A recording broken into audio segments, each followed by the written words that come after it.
તો સારા વરસાદના કારણે મહેસાણાના સતલાસણામાં આવેલા ધરોઈ ડેમમાં નવા નીર આવ્યા છે। ધરોઈ ડેમની સપાટી 601.63 ફૂટ પર પહોંચી ગઈ છે।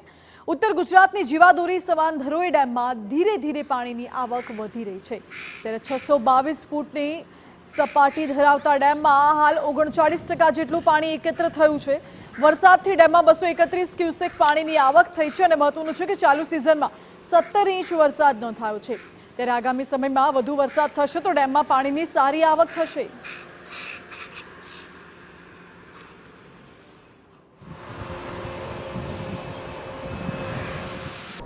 હજી ચોમાસું પ્રગતિમાં છે અને ભૂતકાળના જે ડેટા જોઈએ તે મુજબ 8મા 9મા મહિનાની અંદર આપણે ડેમમાં સારું એવું પ્રમાણમાં પાણી આવતું હોય છે અને ડેમ ભરાતું હોય છે અને હાલની ડેમની પરિસ્થિતિને ધ્યાને લેતા આગામી જુલાઈ 2025 સુધી પીવાનું પાણીનો પર્યાપ્ત જથ્થો ઉપલબ્ધ છે।